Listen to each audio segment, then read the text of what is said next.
En este video vamos a ver el flujo de caja. ¿Qué ocurre en tesorería? En el video anterior vimos un poco lo que ocurre en presupuesto y elaboramos un presupuesto privado. Aquí vamos a hacer lo que normalmente le ocurre a la tesorería. La tesorería monitorea la entrada y salida de dinero del banco. ¿Cómo hacer? Fíjense, tenemos los ingresos. Ya mencionamos en el video anterior que la política de ventas es el 75% a contado y el 25% a crédito.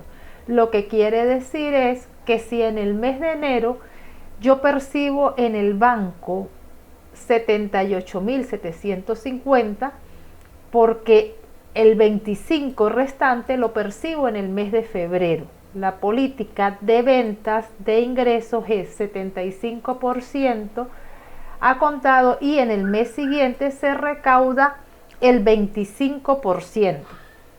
Entonces simplemente vinculamos de las cédulas, acordémonos que en el presupuesto elaboramos todas las cédulas, por lo menos aquí está la cédula del presupuesto de ventas. Luego hicimos la cédula de egresos, comenzamos con las compras totales y entonces cómo monitorear los pagos que realizamos para adquirir el inventario y las compras. Fíjense, vamos y revisamos la cédula de compras y nos damos cuenta que aquí tenemos unas compras y la manera de cómo la pagamos es, las pagamos a contado en el mes de enero, son 46.324 y los 15.441, su erogación real es en el mes de febrero.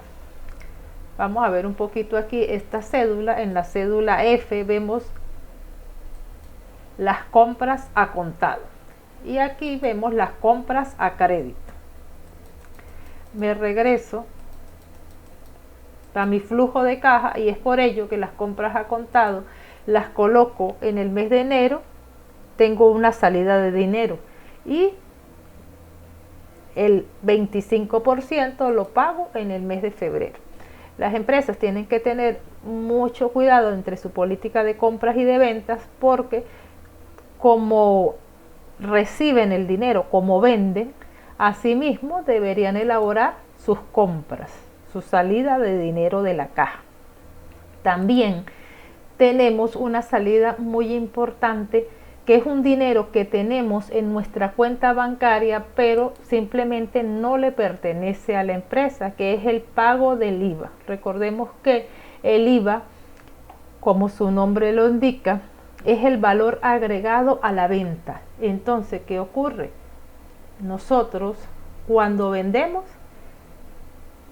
calculamos un 16% de impuestos y cuando compramos también a nosotros nos calculan o pagamos un 16%. La diferencia entre lo que compro, lo que vendo y lo que compro es lo que me da a pagar el IVA.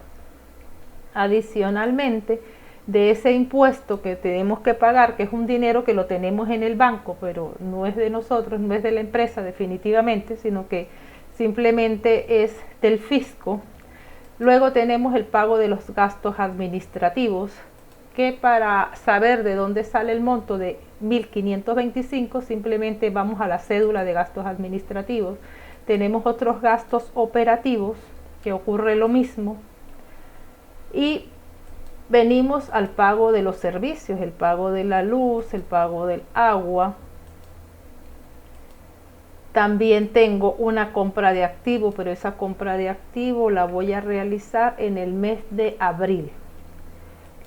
La empresa paga un alquiler de 4.400, también tiene gastos de publicidad de 2.500.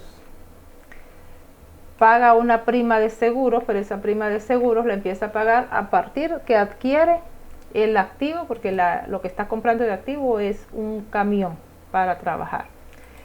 También hay que estar pendiente porque adicional al pago del impuesto del IVA, también hacemos unas retenciones cuando vamos a pagarle a los proveedores. Por ejemplo, el Estado, las empresas de gobierno, los entes descentralizados sin fines empresariales son agentes de retención. También lo son los agentes especiales de las empresas. Entonces tienen un dinero allí retenido que definitivamente no le corresponde a la empresa, y cuando hacemos los análisis de tesorería tenemos que tener mucho cuidado con ese dinero para poder restarlo y tenerlo identificado. Entonces simplemente sumamos el total de los egresos, el total de los egresos nos da 76.088,66 y el total de ingresos nos da 78.750. Fíjense que el saldo de caja nos da 2.661 en ese primer mes, pero en el análisis que viene haciendo esa empresa se da cuenta que necesita un capital de trabajo, una caja inicial de 15.152. ¿Cómo nos damos cuenta que de verdad ella necesita ese saldo inicial? Bueno, si nos trasladamos y nos vamos al mes de diciembre, cerramos con ese monto con 18.671. En realidad, esa empresa necesita un capital de trabajo para sus imprevistos o para el mantenimiento de sus compras y de sus ventas. Y entonces, si sumamos ese saldo de caja más el saldo inicial que él tiene, nos da un flujo de caja económico. Luego de ese flujo de caja económico, también necesitamos un flujo de caja financiero. Ese flujo de caja financiero viene si podemos quitar dinero prestado al banco o no podemos quitar dinero prestado. Por ejemplo, él en el mes de abril decide que ese camión que está comprando, decide no sacarlo de su flujo de caja, sino que simplemente obtiene un préstamo. Ese préstamo necesita amortizar capital y pagar intereses. Las tablas de amortización de capital e intereses también están aquí en su presupuesto. Una tabla que hicimos de presupuesto de gastos financieros para que la puedan visualizar de dónde salen esos valores. Ese flujo de caja nos damos cuenta que al él adquirir ese camión le da un saldo de caja negativo, pero al tener una caja inicial, pues por supuesto que podría hacer esa adquisición, pedir ese préstamo. Si no, pues no lo podía pedir, porque si analizamos su saldo de caja no le daba para solicitar un crédito al banco. Simplemente que como él tiene un saldo de caja o un capital de trabajo para sus imprevistos o sus necesidades propias, entonces es viable que solicite ese préstamo en el mes de abril. ¿Qué ocurre con tesorería? Tesorería debe tener una conciliación constante. Conciliar el banco, la capacidad de pago que tiene la empresa es responsabilidad de la tesorería. Hasta aquí este video y nos vemos en el próximo video.